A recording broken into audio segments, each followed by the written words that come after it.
Malcolm Schlescher offered an explanation of this omission. Land has always had a firm place in classical economics, where attention focused upon the agrarian economy and land as a factor of production.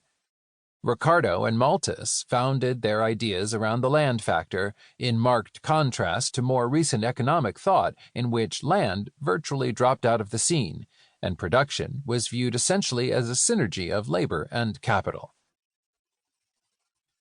Similarly, modern engineering analyses of energy systems look at fuel qualities, mass throughputs, the rated power of energy converters, and annual and peak production.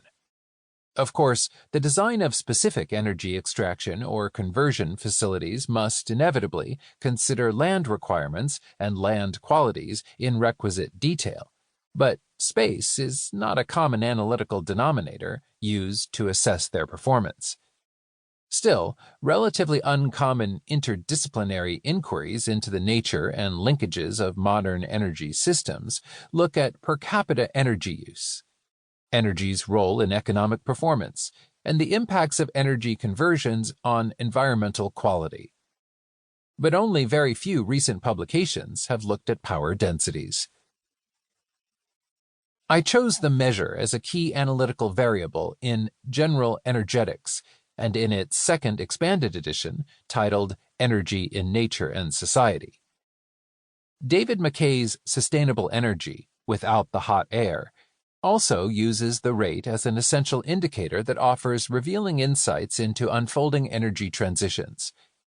And Juan Moreno Cruz and M. Scott Taylor offer a rare example of economists who have explicitly incorporated energy density and power density in their new analysis, concluding that perhaps the most important attribute of an energy source is its density, its ability to deliver substantial power relative to its weight or physical dimensions, and that the very density of the energy resource we seek fuels our efforts to obtain more. Therefore, differences in power density across energy resources create large differences in energy supply. In this book, I demonstrate that power density is a key determinant of the nature and dynamics of energy systems. Its careful quantifications, their critical appraisals, and their revealing comparisons bring a deeper understanding of the ways with which we harness, convert, and use energies. A careful assessment of power densities is particularly revealing when contrasting our dominant fossil fuel-based energy system with renewable energy conversions. But before I start laying the foundation for my systematic power density assessments, by introducing the principal variables and reviewing different power density concepts, I tell a story of early modern charcoal-based iron smelting and of its replacement by coke-based production in blast furnaces. This historical appraisal offers a compelling, yet curiously overlooked, example of why power densities matter, why energy's rate of flow per unit of surface area is a key determinant of the structure of energy systems, and how it constrains their development. 1. How power density matters.